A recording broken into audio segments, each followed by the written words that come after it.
All right.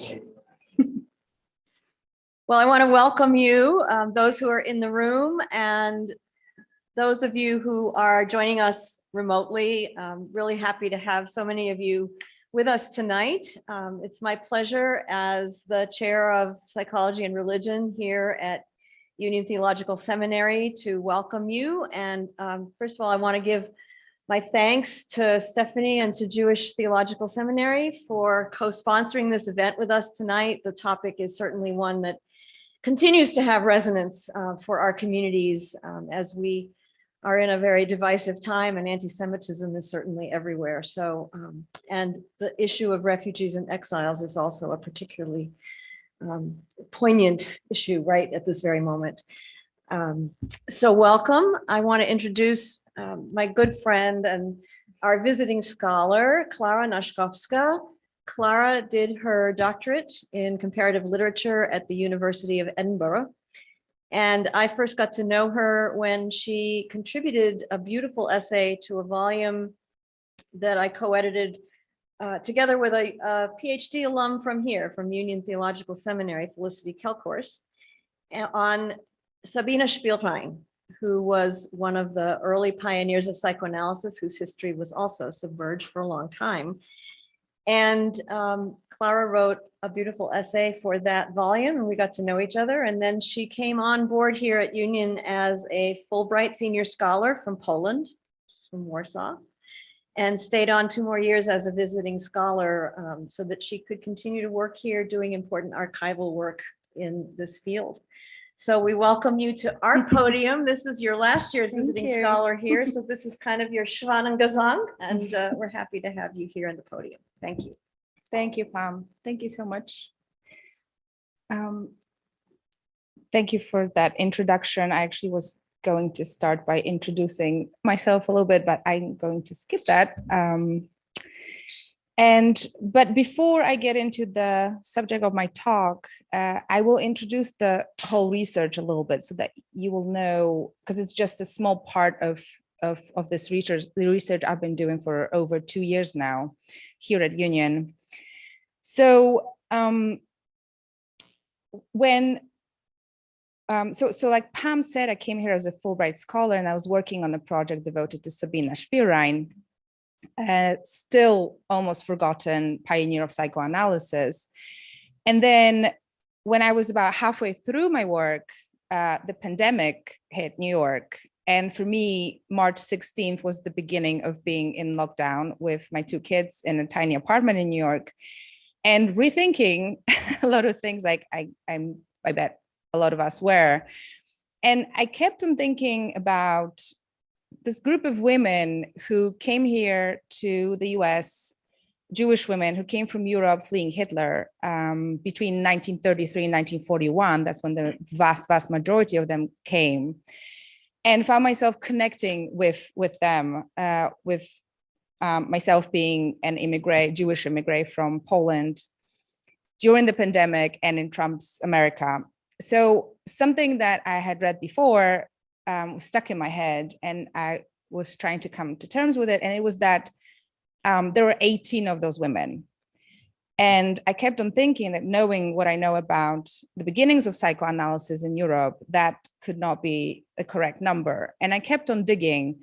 And that took several weeks or months, digging in various archives, looking at lists of passengers who came to the US, looking at lists of those who were detained at Ellis Island, looking at various correspondence and memoirs of those who came, those immigrants who came here and who wrote about some other immigrants or prospective immigrants, and putting together a list of names. And so my list for now at this point is of 83 women. So that gap between 18 and 83, which didn't really take that much digging, and it was still digging online mostly because we're on full lockdown, shows how many of them were forgotten, how many were left out of the recorded past.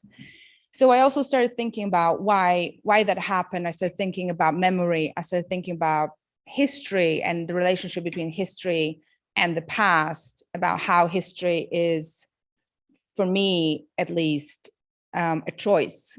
of what do we choose to remember, what do we choose to omit and silence, which voices, which experiences are being left out. And then I was thinking about the sources that we use as historians, all cultural historians, because that's how I identify at this point in my life. And I started thinking that the official sources, the historical sources, that's what they do. They tend to omit the voices of minorities, including women, including people of color, including trans people, including Jewish people, including foreigners or non-citizens. And so I started looking at the personal materials, personal history materials, thinking that in those materials, I will find those voices and find those experiences. So that's more or less this project, which then at some point I decided to downsize from 83 to 24 women, those who were born in Poland, because I realized that I will never write a book about 83 people and no one will ever read the book about 83 people and remember anything.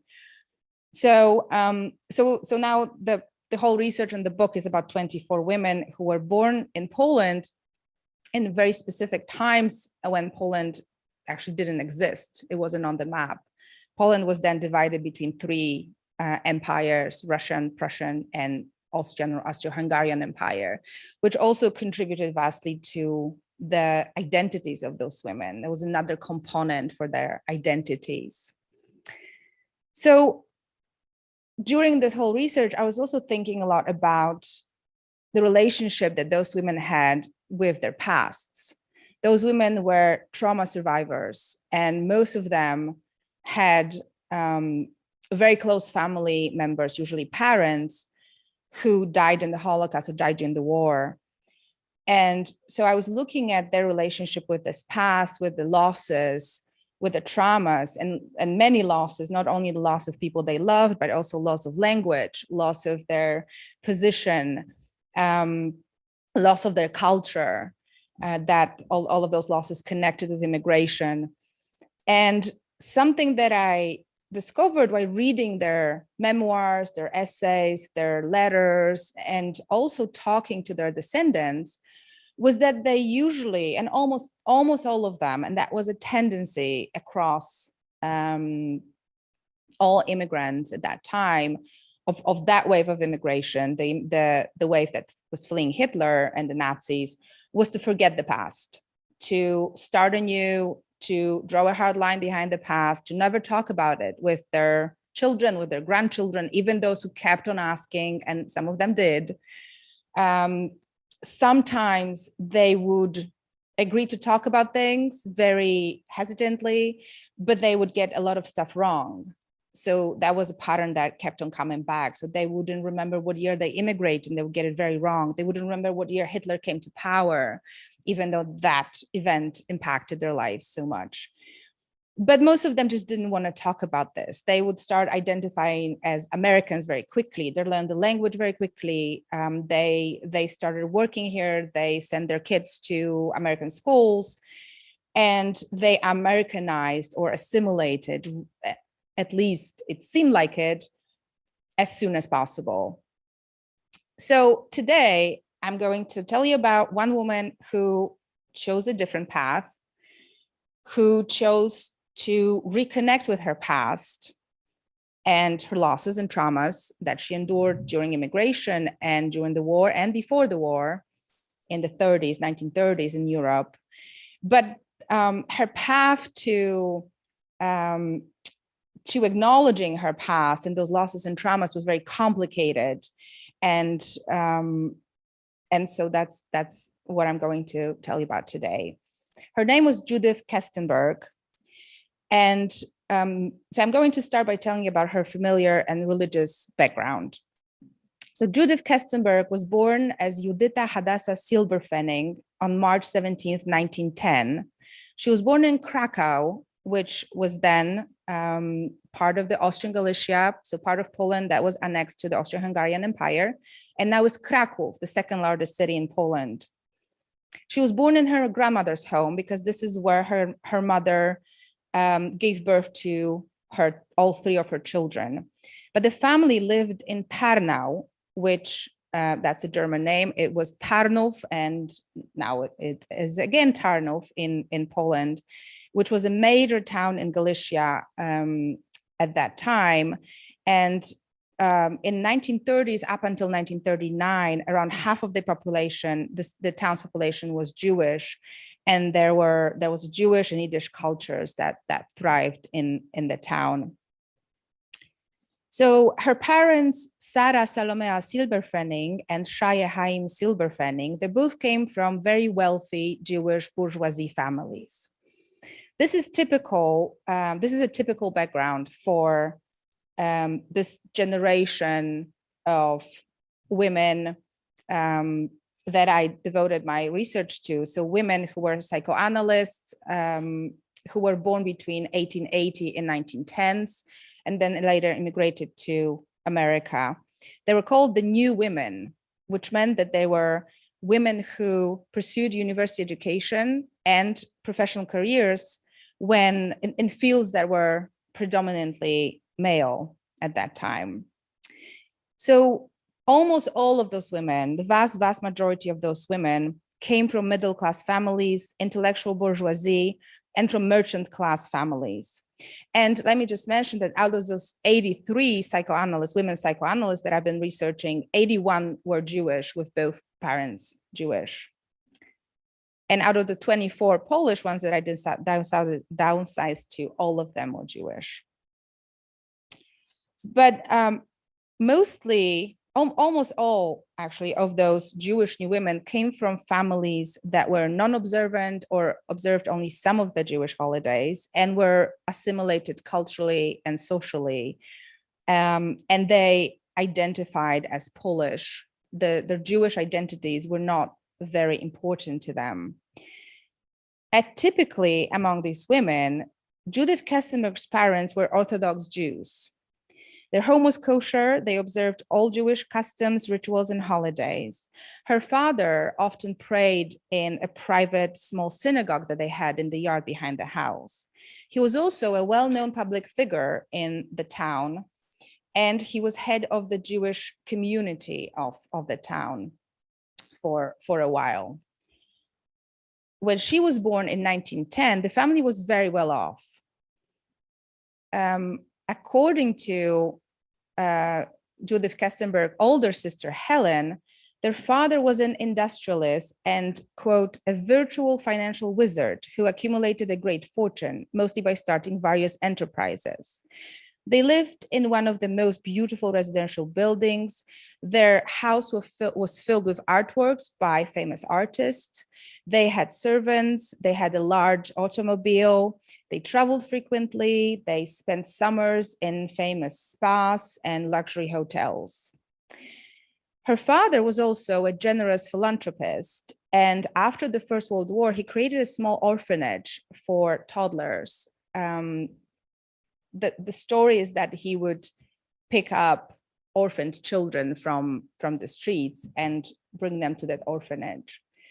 And Judith, who was 8 when the war ended, and her mother visited those toddlers, visited the orphanage at least once a week, and they played with the children, brought some food and brought some toys to them. And Judith, who later devoted her professional life to children, she worked with children who survived the Holocaust, I will get to that point later, traces back her interest in children to that event, this visiting of the orphanage with her mother. So they were very wealthy when she was born, but her father made a series of bad decisions. He kept on investing in different businesses, and at some point in mid-1920s, he lost almost all of the family's wealth. They were left with, as her older sister Helen says, a bare minimum of sustenance. And then later, this was also confiscated by the Nazis. So now about her educational and religious background. So again, typically among the Jewish new women, her early education focused on Jewish religion, culture, and tradition. She had a private Hebrew teacher, Mr. K, who taught her the Hebrew alphabet, which was the first alphabet she learned. And the first book she read was the Bible. The prayer book was the second book. She said, quote, The Bible was my elementary book, the source of my knowledge, what was allowed and what was not, end of quote. However, her teacher, Mr. K, focused on different aspects than her parents, who were very observant. He focused on culture and social aspects of Judaism. Again, Kestenberg said, he had a love for the Jewish history and culture, which he imparted to me. So the importance of Judith Kestenberg being raised in an Orthodox family with a very strong Jewish identity, as opposed to the situation of almost all of the other women that I've been researching, and really almost all of the Jewish women psychoanalysts who didn't immigrate to US, but who migrated to other places or didn't immigrate at all. So the significance of that, she was raised in an Orthodox family, for her later choices in education and profession may be twofold. So one thing is that, like I said, almost all of those women were Jewish, and for Jewish people, and so I'm going to start with something that is actually not different from the other Jewish women. So for Jewish people, education has always been of special value. One reason for this might be that giving their children education meant giving them something that could not be taken away, as opposed to their possessions, citizenship, or their life. So those Jewish new women who were born between 1880 and 1910s, who became the very first women to pursue university education and to become professionals, they had usually, they were usually financially and morally supported by their parents to pursue that education and professional life.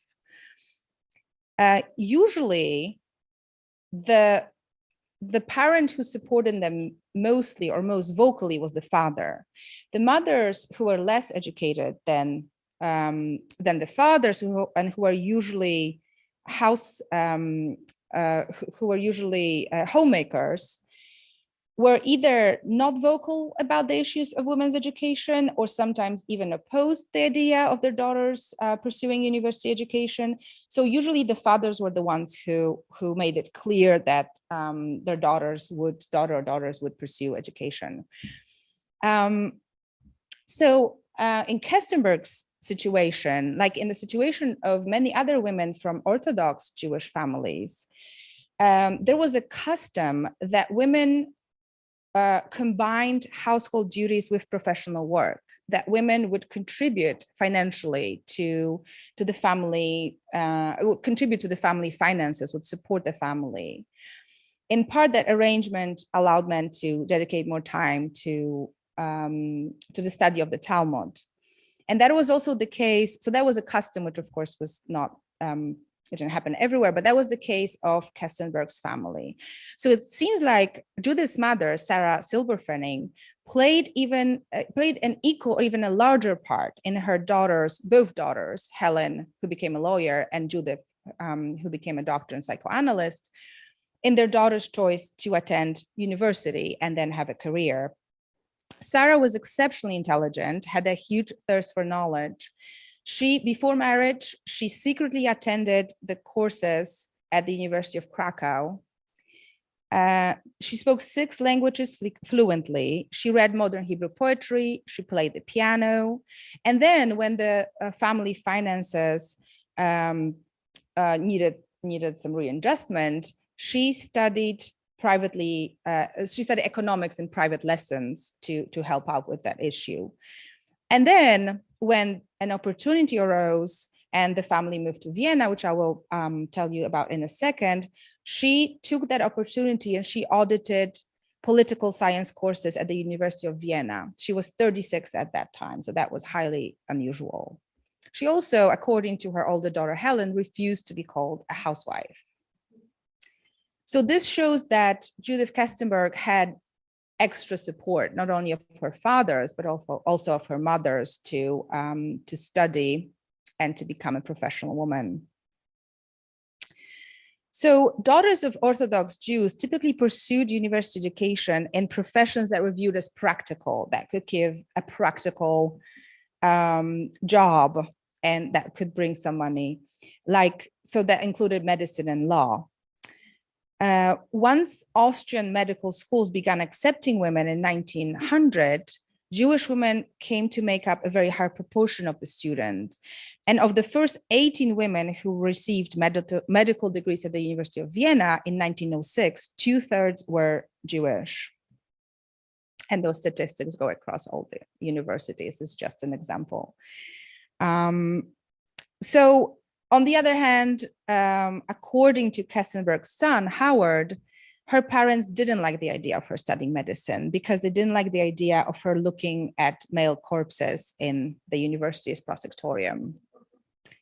She, as you will see, was a very resilient and determined person. So of course she did go on to study medicine regardless of that objection. So the second area where her Orthodox Jewish upbringing might have affected her professional life choices is that is connected with the fact that her family was so observant and had such a strong Jewish identity, and where Jewish tradition and culture were so important. Was that even though Judith Kestenberg, differently from almost all of the women that I've researched, kept her Jewish identity after immigration. So while most of them shed their identities, their Jewish identities, in any form of religion or customs, like they shed their pasts, she didn't, and she preserved that identity, although it seems that it was much more a cultural Jewish identity than a religious one. And that also might have led to her attempt to reconnect with her past that I'm getting to in a moment. So going back for a second to her education, until she was in 3rd grade, she had private tutors, including Mr. K, and then she was enrolled in the girls' gymnasium in Tarnów. When the war ended in 1918, the First World War ended in November 1918, Poland became an independent country that was called the Second Polish Republic at that time. And the Silberfenning family became Polish citizens all of a sudden. When her brother Henry graduated from a gymnasium in 1923, the family decided that he would go on and study political science at the University of Vienna. And the family also decided that the 3 women would go with them, the mother, Sarah, and 2 sisters, Helen and Judith. They were supposed to accompany him to, quote, protect him from the evil women, which was funny, additionally, because he was actually gay. But that was the idea. So he left with his mother in 1923, and the sisters followed next year after they completed their terms at the gymnasium. In Vienna, Judith Kestenberg attended a private gymnasium that she called Socialist in Ottakrik, the city working class district. The school was headed by Ludo Hartmann, a historian and left-wing politician, and who was also the father of Heinz Hartmann, a very prominent psychoanalyst who later immigrated to the US. The choice of the so-called socialist school was not a coincidence. Her father was a socialist, and so was she. After she graduated from the gymnasium, she enrolled in the medical school at the University of Vienna, which was at that time probably the most famous medical school and part of the largest academic center in Central and Eastern Europe. As a foreigner, because she was Polish at that time, she was expected to pay 3 times the tuition that Austrians would be charged. Her family's economic situation was very dire at that time, and the parents were already paying for the education of 2 older children. So they simply couldn't afford the tuition. But Kestenberg, resolute and resilient as always, applied for a reduction and succeeded in securing it. I'm not sure what kind of reduction that was, but that's what, according to her daughters, happened. And her son happened. So choice of medicine was dictated by wanting to have financial independence for herself and to help the family in line, probably in line with that custom of Orthodox Jewish families and expectation on women to contribute financially. As she wrote, quote, "I knew that because of our poor economic situation, I had to choose a subject that could sustain me and maybe the family. I definitely had to stand on my own 2 feet." Her studies lasted from 1928 to 1934, when she graduated with a PhD in psychiatry. After qualifying as a doctor, she began training at the neurology and psychiatry clinic at the university. It was called the Nerven Clinic. At that time, so 1934, at that time, Austrian neuroscience was already infested with racism, eugenics, anti-Semitism. The process of so-called de-Judification of Austro-German medicine, which was a field then predominantly Jewish, led to the dismissal from the clinic of many non-Aryan neuroscientists, and they were replaced by political appointees who adhered to the principles of the Nazi Party. For example, the head of the clinic since 1928 was Otto Potz, who was an opportunistic early member of the NSDAP, the Nazi Party. His longtime assistant was Alfred Ausberg, a fanatic Nazi who was a member of both the Nazi Party and the new SS, the paramilitary organization. Kestenberg worked with Ausberg, but her closest colleague was a devoted and very active Nazi, Walter Birkmeyer. He was a member of the Brown Shirts paramilitary wing, the Nazi Party, and the SS Standarte 89, which was a regiment that was critically involved later in November 1938 in the Kristallnacht pogroms. They worked together very closely. Birkmeyer and Kestenberg, they discovered together a very rare tumor, and they wrote a report about that discovery. So to give you a bit of context and to stop you from judging Kestenberg too quickly, before the Anschluss on March 13th, 1938, Nazi membership in Austria was illegal, and it meant a serious career risk. So as a rule, Nazi doctors were not open about their affiliations and about their activities. However, it also appears, even from Kestenberg's own words, that the political affiliations of her colleagues and the head of the clinic were commonly known. She claimed that she was unaware of it. She said, quote, "My best friends in the neurology department were Nazis, but I didn't know it." She referred even to her younger colleagues, which included Birkmeyer, as "my sons." As she stated herself, however, it seems like with no self-reflection, quote, "I was so naive that I, unlike everyone else at the clinic, did not know that Birkmeyer and Ausberg were Nazis." This is something she said in 1992. She was 82 at that time. Another one of her statements suggests a high level of disassociation or even denial. Quote, "My analyst," that's her analyst after she came to the United States, "pointed those affiliations out to me, but I didn't really believe it until 1938 when Birkmeyer sent me our report."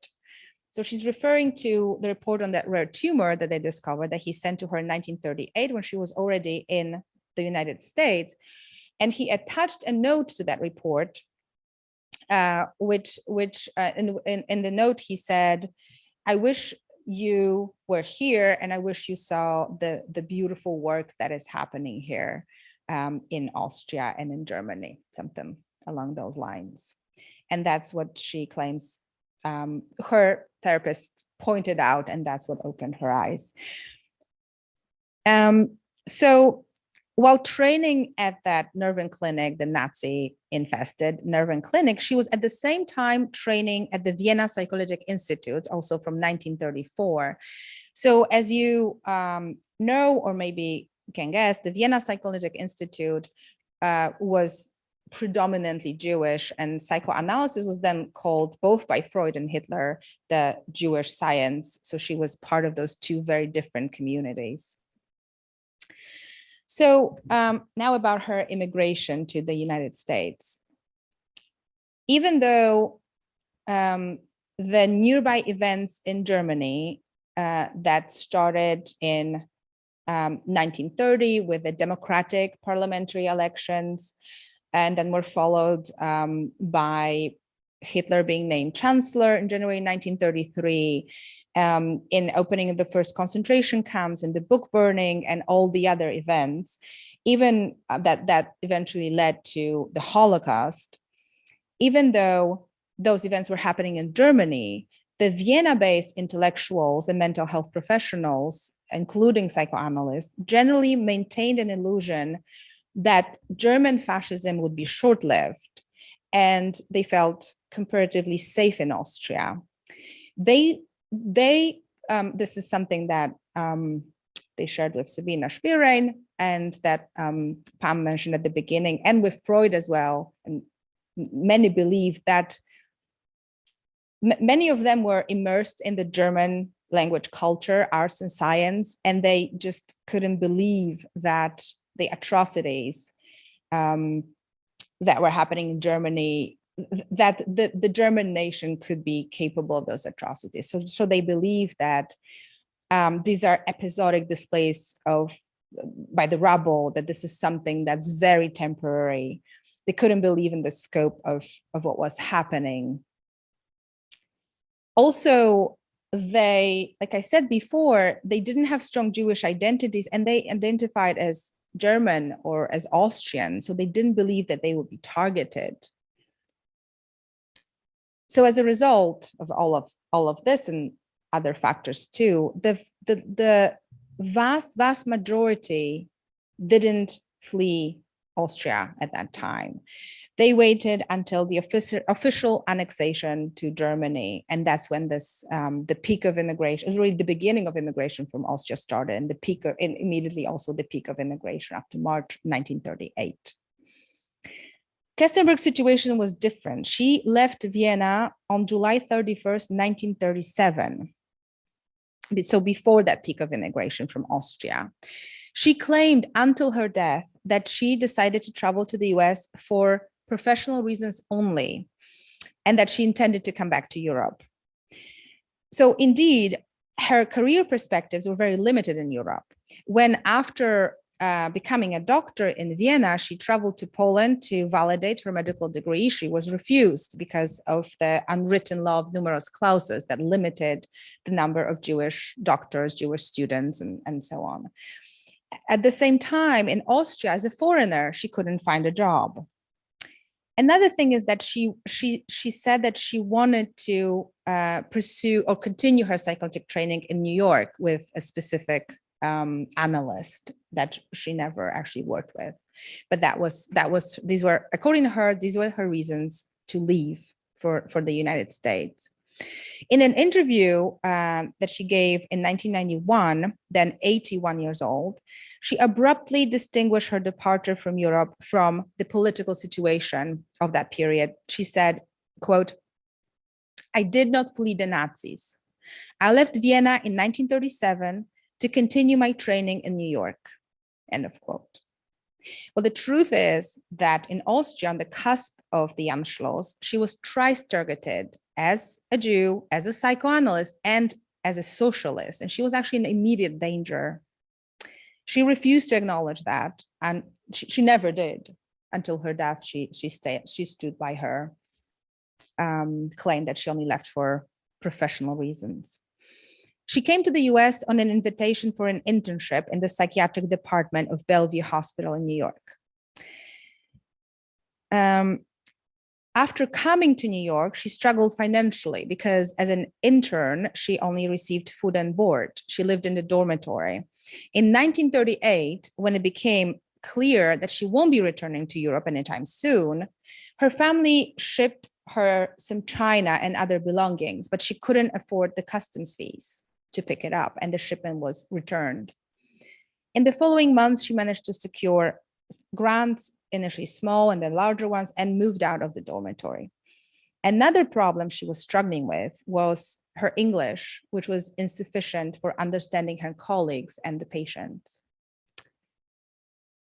Nonetheless, in 1937 or the very beginning of 1938, so several months after coming to the US, she passed a comprehensive written state board medical examination in English, which was required of European analysts for receiving a state-issued medical license. So even those who had medical degrees from Europe, and many of them were actually, many of those who were psychoanalysts and medical doctors were actually teachers to the first generations of American psychoanalysts who traveled to Vienna and Berlin and studied with them.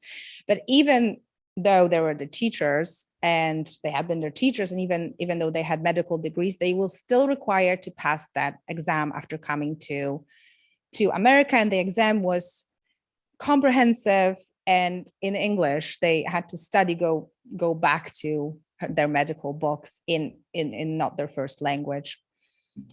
So after she got that license, she was allowed to open a private medical practice.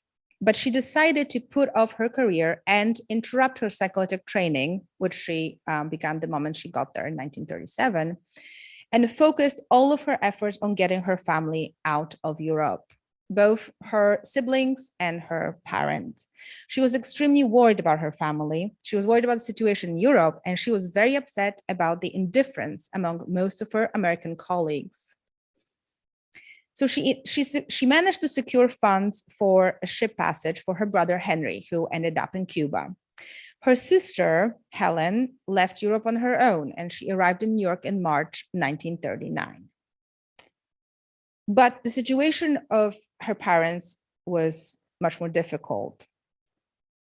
When Germany invaded Poland on September 1st, 1939, her mother fled east from Vienna to Stanislav, which is now Ivano-Frankivsk in Ukraine, and also right now the site of where many refugees gather very close to the Polish border. That was Soviet-occupied Poland then. That's why she was fleeing in that direction. Judith started pleading with the US State Department for help in getting her mother out of Poland, but she didn't get that help. When Stanislav, where the mother was taken by the Germans in July 1941, the Germans started murdering all the Jews that were in the city. And until even today, we don't know when exactly her mother died, because there were so many massacres of Jews then in Stanisławów in August and then in October as well, 1941. Judith initially didn't worry about her father. For some reason, she believed that he will be fine. He will manage on his own. He was in Tarnów, in the town that they lived in before. German troops entered Tarnów in September 1939 and also began persecuting Jews immediately. In the occupied town, her father, who was possibly still head of the Jewish community, made a public address in which he spoke of hope and trust that the US would enter the war, defeat Germany, and rescue Polish Jews. After the speech, he went into hiding, but was eventually imprisoned in the ghetto in Tarnów, which was established in 1941, and then he was deported to Auschwitz, where he was murdered on December 23rd, 1941. Judith corresponded with her parents and almost until their deaths. And also all of a sudden in 1941, that correspondence ended. She threw herself into work. She graduated from the New York Psychoanalytic Institute in 1943 as an analyst. She began working there as a training analyst, a teacher. She worked in many hospitals as a psychiatrist. She met her future husband, Milton Kestenberg, and got married.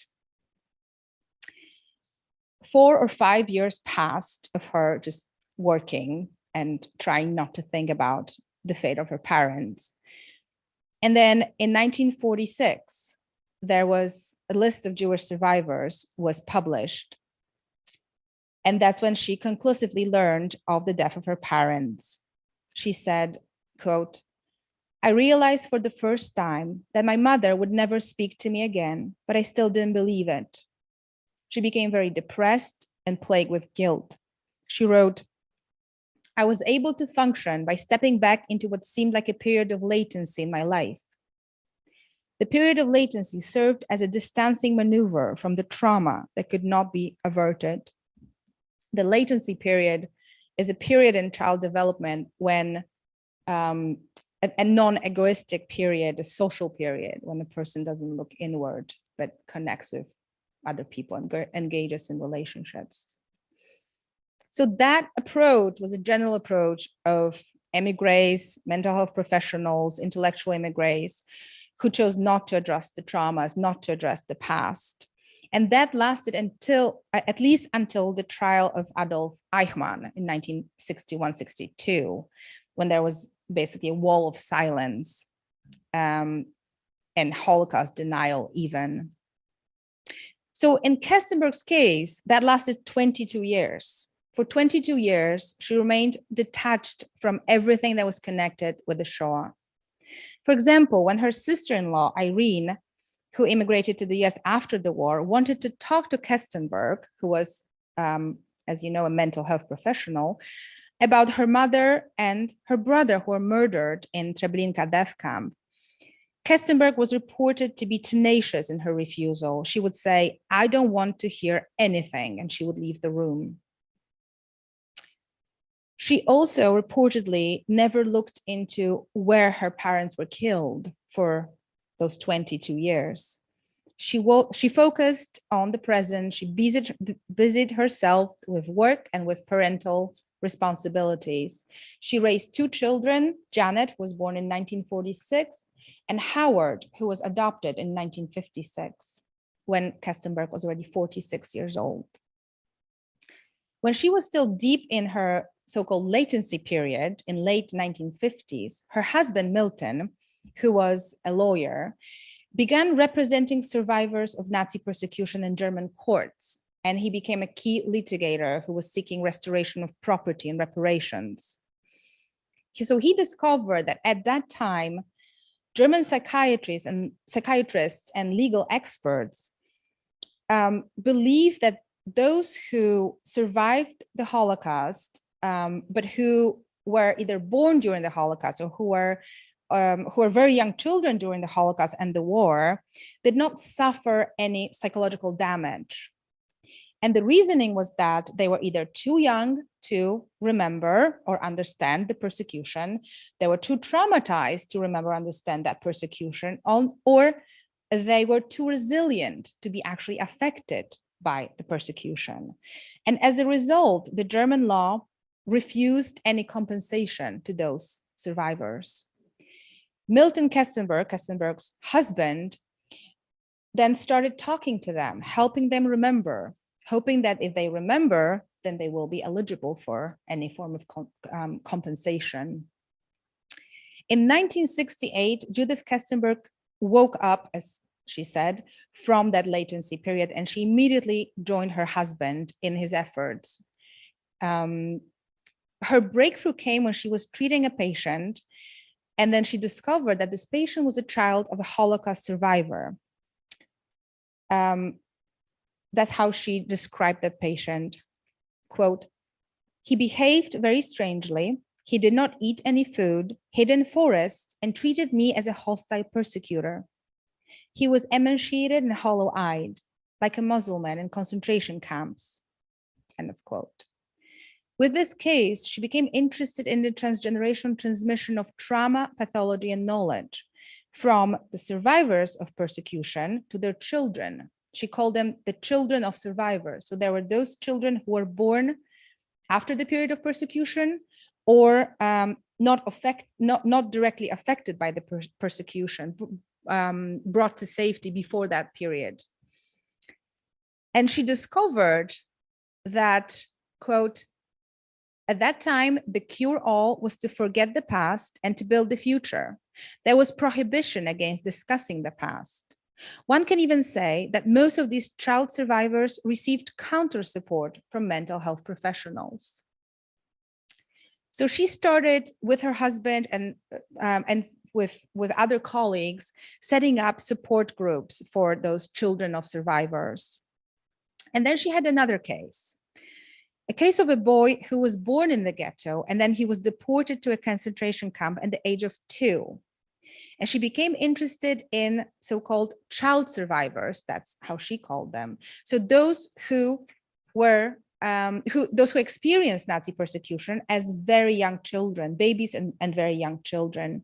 She started reaching out to colleagues around the world, psychoanalysts, but also other mental health professionals, and look for suitable analysts, and thus open up an entirely new field. Because up until that time, with the very exception of Henry Crystal and William Nederland, who talked about trauma, mental health professionals were mostly ignoring the symptoms exhibited by Holocaust survivors or diagnosing them as paranoia. So she started funding with her husband, usually with her husband, with the growing group of colleagues, organizations that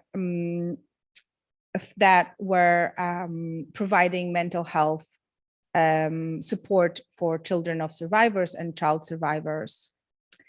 According to one of her friends, her motive behind all of her initiatives was always primary prevention. She was trying to prevent another Holocaust. Through her untiring pursuit of the roots of hate and prejudice, she sought to lay the basis of prevention of a recurrence of racism leading to genocide.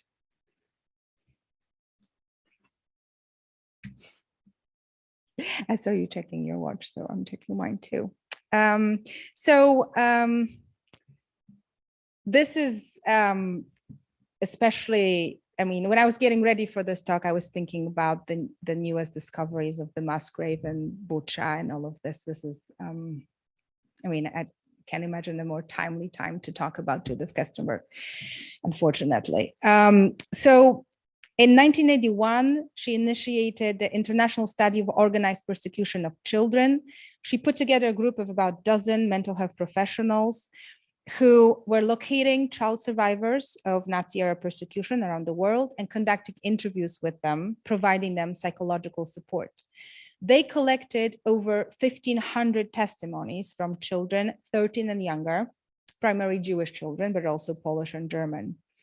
Most of their interviewees spoke up for the very first time about their experiences.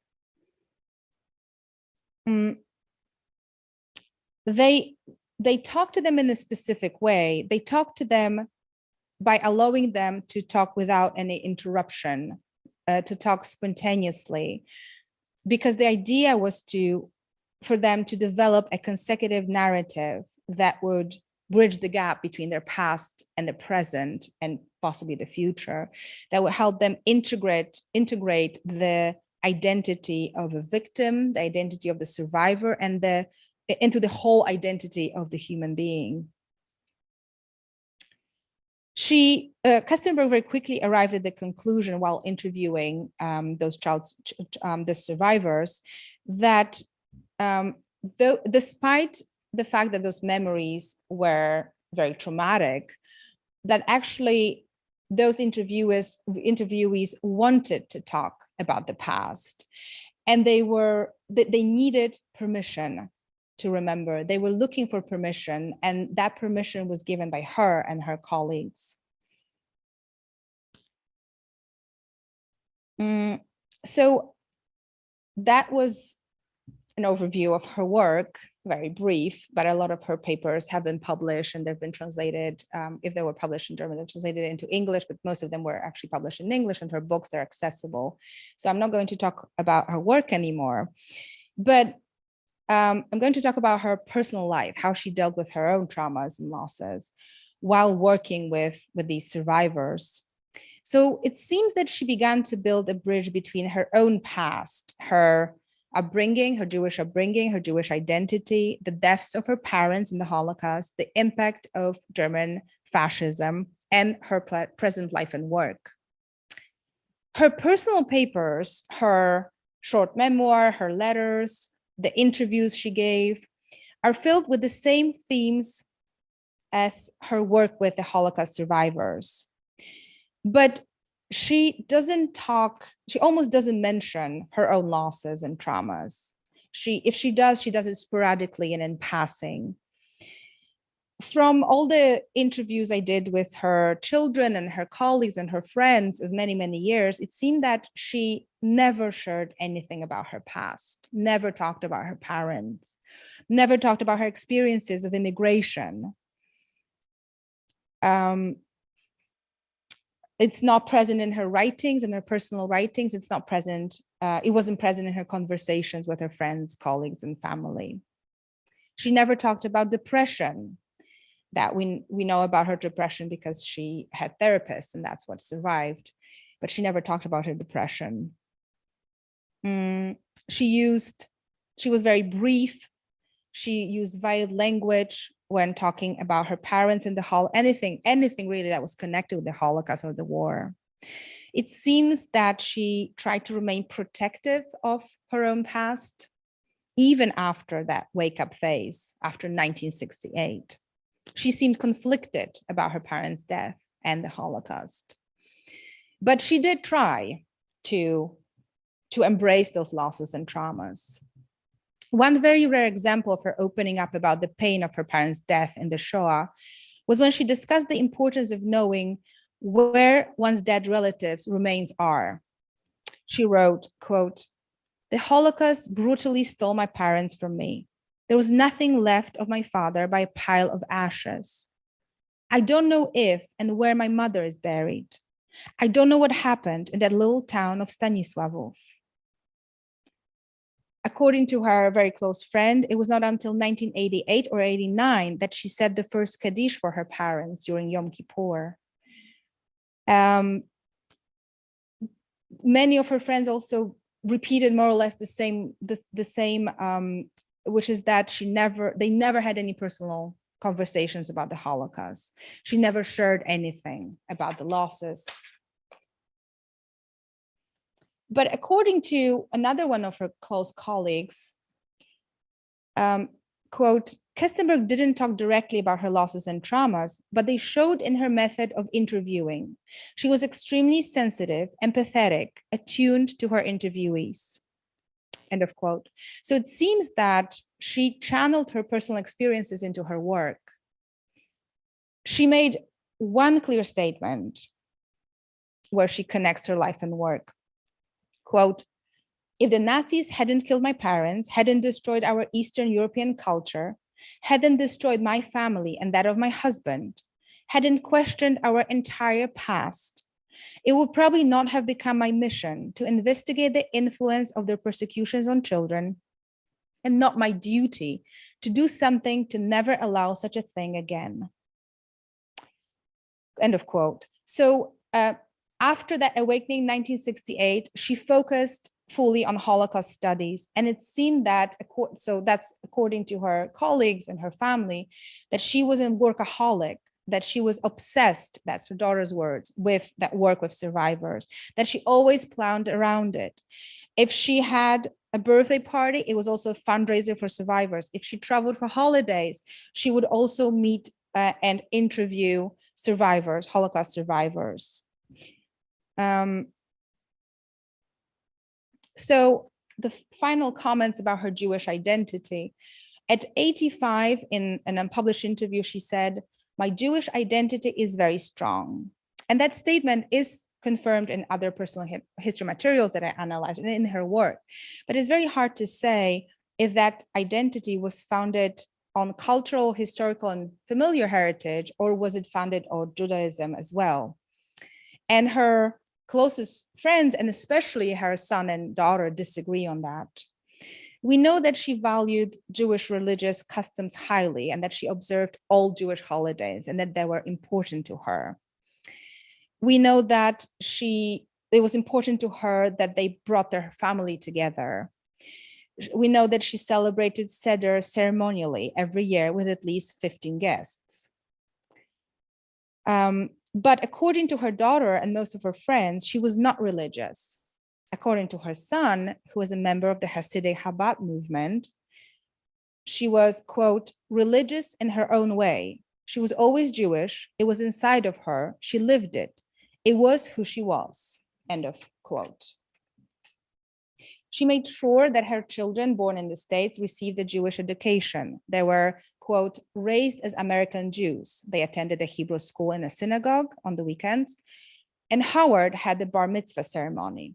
None of this, however, reflects a religious experience. Following her awakening, as she called it, in 1968, she began to embrace her multicultural, multinational identity. When asked when she was from, she would say New York. When asked about her nationality, she would say Polish, Jewish, and American. And responding to the question, where do you feel you belong, to the American tradition or the European, which, by the way, is a question that should not be asked, she said, I belong to myself. Thank you.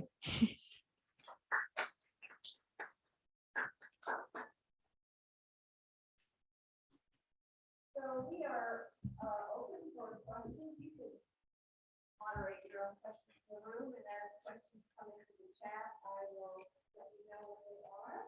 Sure.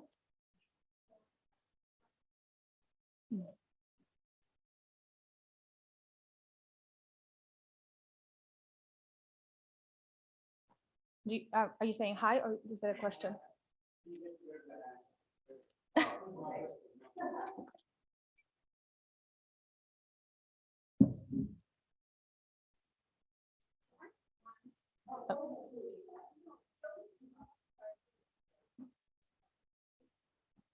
Thank you.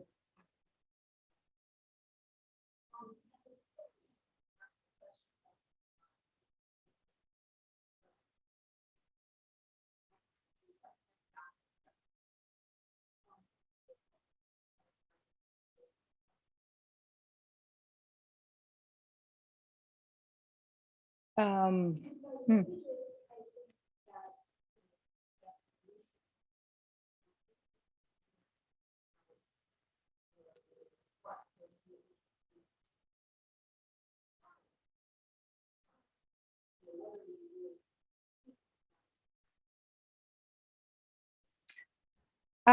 Thank you. I think that's a good question. I don't find that significant to be honest.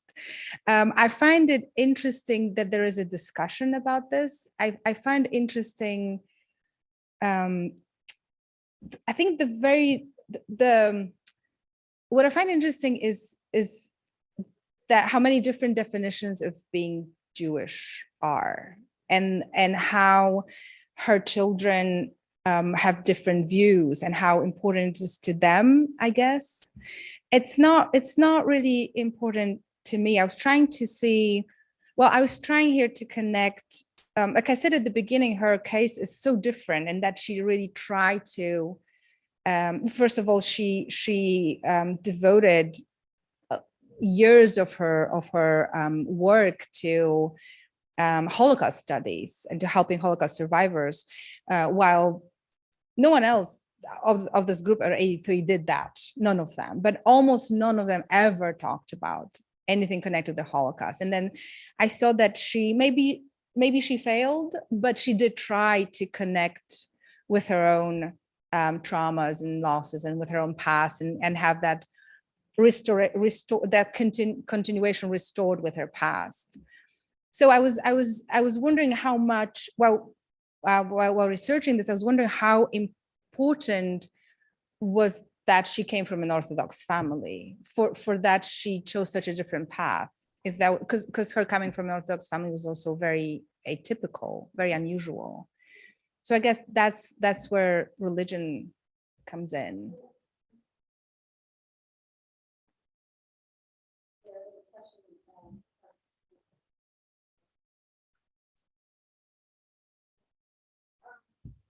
Question from Karen Green online.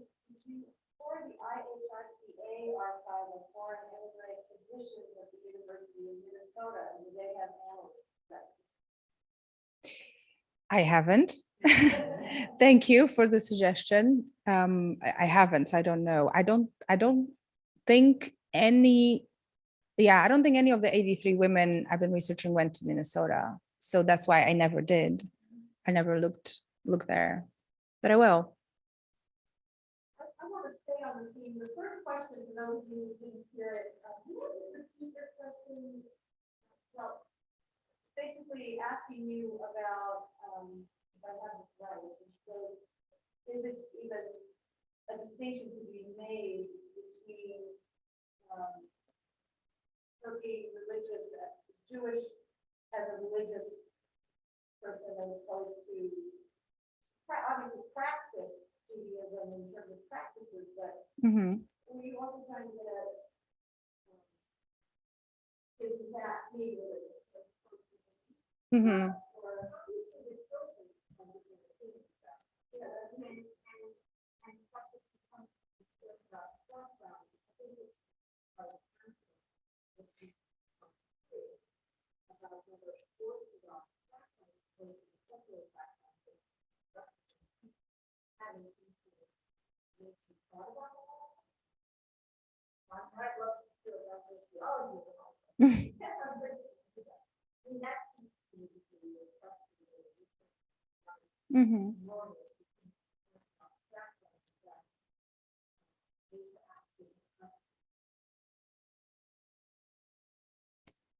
Yeah, that's what I was that's what I was thinking too. Orthodox background, they gave her a very strong Jewish identity.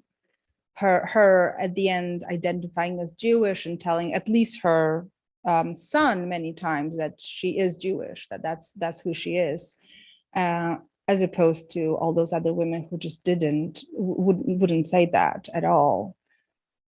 Well, I know that this came up a lot in the research that writing circle and the internet.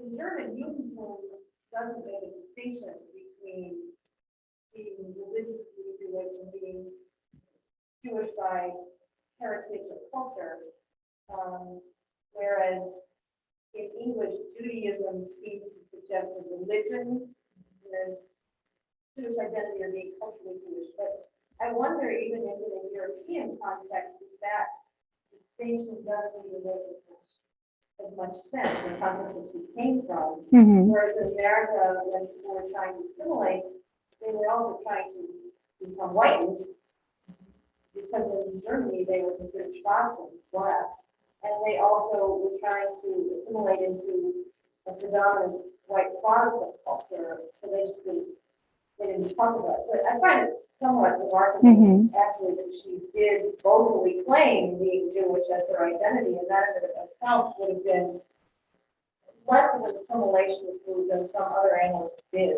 when they came. They just didn't talk about religion at all.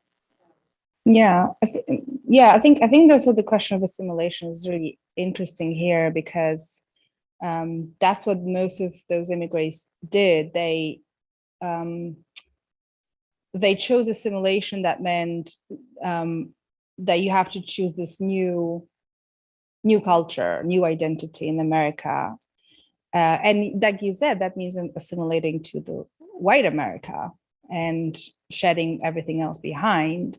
That's why I commented at the very end on that question, are you European, or like which do you identify? Because it's a hyphenated identity, I think. Like I think, I think she makes a good case against assimilation, but as understood as we have a comment from the chat that they can't hear anything except for the mic. Is there another? Oh. Can we pass this around and bring it back? Yeah. That's the only one we've got. Stephanie. If there isn't another. So I wanted to come to the term children of survivors, which is, of course, a whole category of identity. And I was surprised to hear you say that she coined that. Did she coin that phrase and that concept? Is that really coming from her? And also whether those categories of child of survivors in her work as a psychoanalyst and child survivors, did she identify as a child survivor? I mean, how she was a teen, right? She was 10 years old or so how old was she when she, Yeah, so that's my question is to speak more about those identities.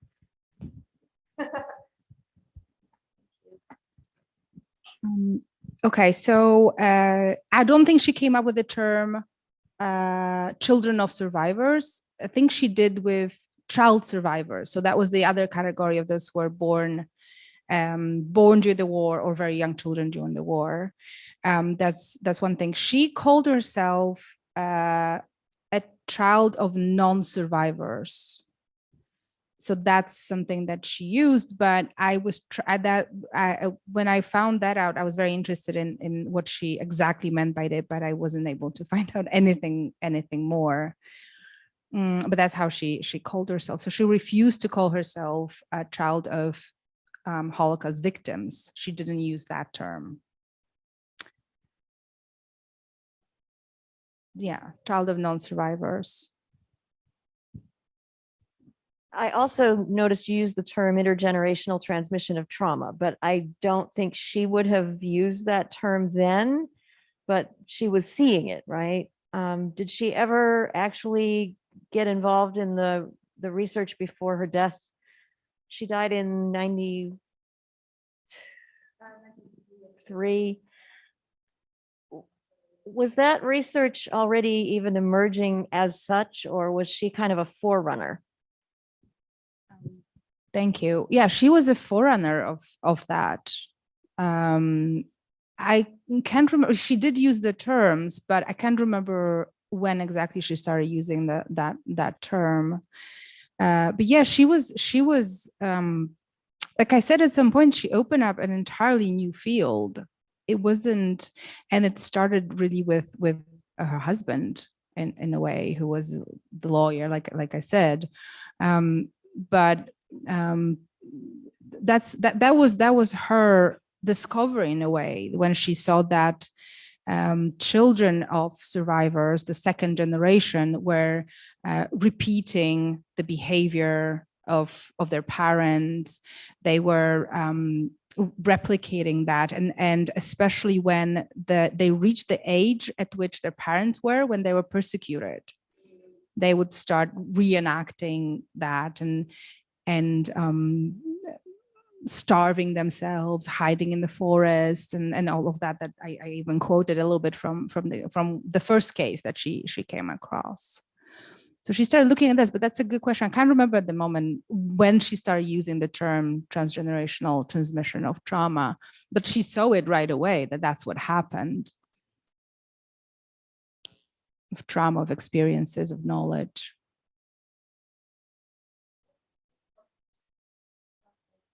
Oh.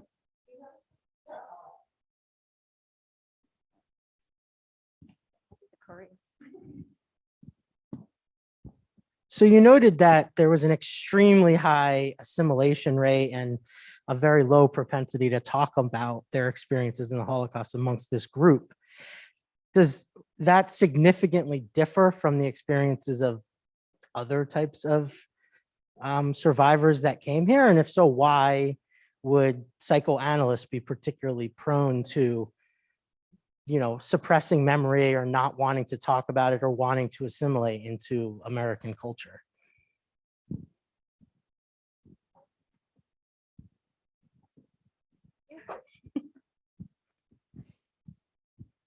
So that applies to the whole wave of immigration.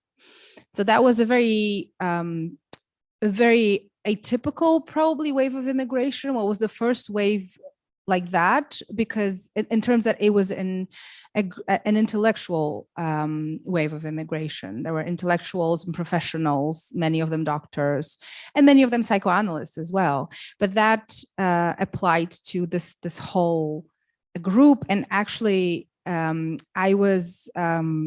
also at the another place. I'm a visiting scholar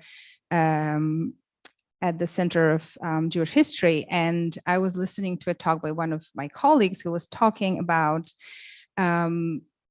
nostalgia that was so predominant among this group of previous of the previous immigrants, of the previous immigration wave.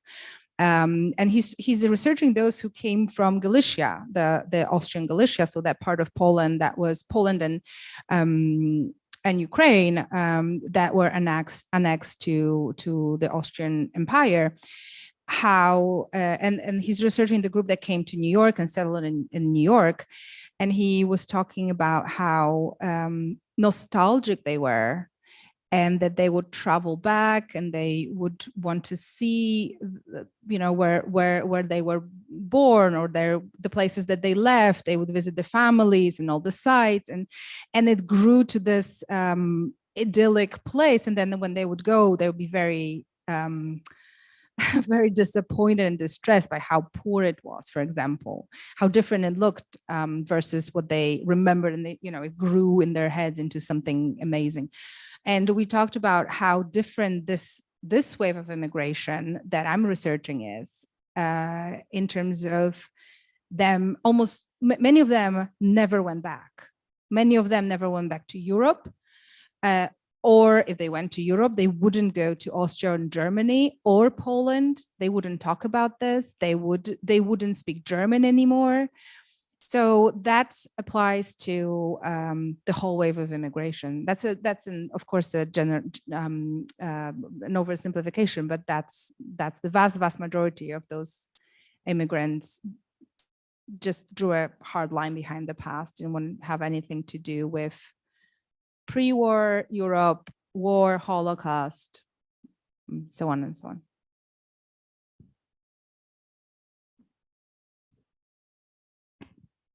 It connects to something I was thinking about in terms of her study of the Holocaust. That itself was very unusual for any of the emigre analysts, actually. And Emily Kurloff, who's the clinical director at the William Allenson White Institute, has written a book on the all of the emigres who came to become analysts in New York, and her thesis, after interviewing a lot of people who went through the training at the so-called classical institutes in America, especially New York and Boston and some of the oldest ones, was that it was known to be a very rigid environment, and you had to do very specific kinds of Oedipal interpretation of things, and that if somebody talked about trauma, it would get reinterpreted as an Oedipal crisis and not really the trauma that you had later in your life. And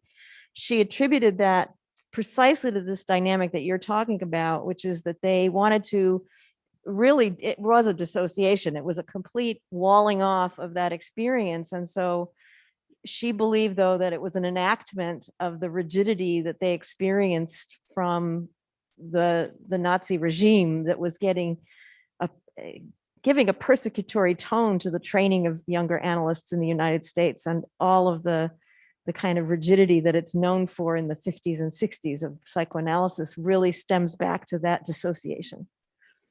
I was wondering, maybe this is obvious, but certainly thinking analytically, don't you think in part that because she said she couldn't find her parents, that she was, by interviewing all of these survivors, she was in a way trying to find some, I don't want to say closure, but to learn more about what their experiences must have been, because she would never know through involving herself in all of this research?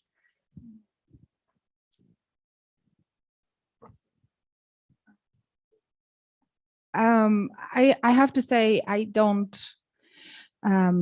try not to psychoanalyze. I don't find it that helpful to like, we'll never know. Maybe, I mean, it makes sense, but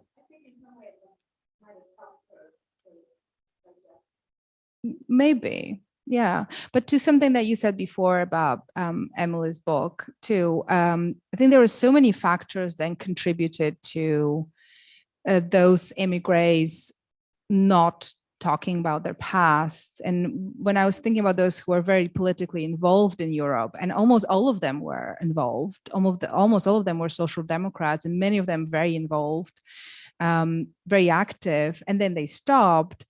I mean, there's there's so many factors to take into consideration, and I think that applies to them talking about the past too. So so America, 40s, 50s, then McCarthyism on top of it, and then them. So there were socialists. So for Americans, even now, when you say a socialist, they hear communist very often. That's my experience anyway. And that is scary to them. But also, if you just think about how hard it was for them to get here, and they came here, they wouldn't become American citizens right away. It would typically take around 4 or 5 years to get a citizenship, which gave some form of security. But for example, there's a case of Clara Happel, who, fascinating, incredibly tragic case of someone who came here as a single mother, which I think affected her situation very much, unfortunately. Jewish German woman, and she came here. She settled in Detroit because she wanted to spread psychoanalysis, but that was Detroit was a very racist, anti-Semitic, unfriendly place then, at least. She struggled financially. She was very depressed, and then she was arrested by the FBI in 1941 because her patient, who was psychotic, went to the FBI and said that he thinks she's a spy, and they believed him. And she was detained for 6 weeks, and at the end committed suicide. So, and those immigrants heard those stories too. She was a very close friend of theirs. So they went through so much. They just kept their heads down, I think, about politics, but also the past. She was because she was German, so called an enemy alien. She was accused of working for Hitler, spying for Hitler, just because she was German. That's what was taken into consideration. And many of them were German or Austrian. They were, the fact that they were German-speaking immigrants was also very important.